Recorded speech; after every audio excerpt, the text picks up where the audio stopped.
తెలంగాణ పాలిటిక్స్లో ఇప్పుడు జరుగుతున్న కవిత ఎపిసోడ్ను చూసి చాలామంది అబ్బో ఫ్యామిలీలో ఓ పెద్ద డ్రామా నడుస్తుంది, గొడవలు వచ్చాయి అని అనుకుంటున్నారు. కానీ కాస్త లోతుగా ఆలోచిస్తే దీని వెనుకాల ఉన్నది డ్రామా కాదు, సింపుల్గా పొలిటికల్ లెక్కలు అని తెలుస్తుంది. ఒక మెషిన్లో ఏదైనా పార్ట్ సరిగ్గా పనిచేయకుండా పోతే మొత్తం మెషిన్కే ప్రమాదం. అయితే ఆ ప్రమాదం వస్తే ఏం చేస్తారు? దాన్ని తీసి పక్కన పడేస్తారు కదా. మరి బీఆర్ఎస్ పార్టీలో ఇప్పుడు కవిత విషయంలో కూడా అదే జరిగింది. బీఆర్ఎస్ వాళ్ళు కవితను సస్పెండ్ చేయడం, ఆమె రాజీనామా వెనుక ఉన్నది కోపతాపాలు కాదు, సింపుల్గా లాజిక్. ఏంటిదంటే మొదటి దెబ్బ ఢిల్లీ లిక్కర్ స్కామ్ కేసులో ఆమె పేరు రావడమే ఆ పార్టీకి పెద్ద మైనస్ అయింది. ఇక అప్పటి నుంచి ఆ పార్టీకి ఆమె పెద్ద తలనొప్పిగా మారింది. ఇక ఆమె సొంత పార్టీ వాళ్ళైన హరీష్ రావు, సంతోష్ కుమార్ల మీదనే ఆమె అవినీతి ఆరోపణలు చేయడం మొదలుపెట్టినాక పార్టీకి ప్రమాద గంటికలు మోగాయి.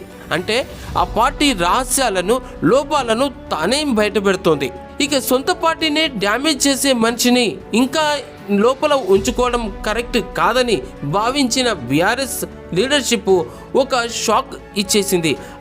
అందుకే ఆమెను పక్కకు పెట్టడం తప్ప ఇక వాళ్ళకు వేరే ఆప్షన్ ఏమీ కనిపించలేదు. ఇక బీఆర్ఎస్లో పడ్డ ఈ గ్యాప్ని బీజేపీ, కాంగ్రెస్ వాళ్ళు భలే వాడుకుంటున్నారు.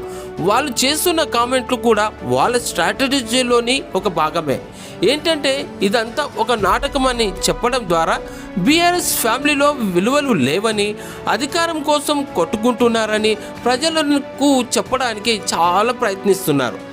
ఇక కాంగ్రెస్ అయితే చూసారా, మీ అవినీతిని మీరే ఒప్పుకుంటున్నారు కదా, వెంటనే సిబిఐ ఎంక్వైరీ వేయాలి అని పట్టుబట్టి బీఆర్ఎస్ను మళ్ళీ ఇంకా ఇరుకున పెడుతోంది.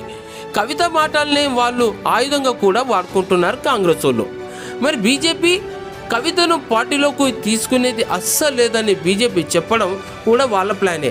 అవినీతి ఆరోపణలు ఉన్న వాళ్ళను మేము తీసుకోము అని చెప్పడం ద్వారా వాళ్ళు క్లీన్గా ఉన్నామని చెప్పుకుంటూనే బీఆర్ఎస్లో జరుగుతున్న డ్యామేజ్ని చూసి చాలా సంబరపడిపోతున్నారు.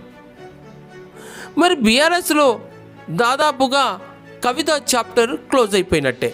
పార్టీలో ఆమెకు ఉన్న విలువ ఇప్పుడు ఏమైనా ఉందా అంటే సున్నా. ఇప్పుడు ఆమె ముందున్న దారులు రెండు. ఒకటి, సొంతంగా పార్టీ పెట్టి తన బలం ఏమిటో నిరూపించుకోవడం. రెండవది, వేరే ఏదైనా పార్టీ అండగా తీసుకోవడం.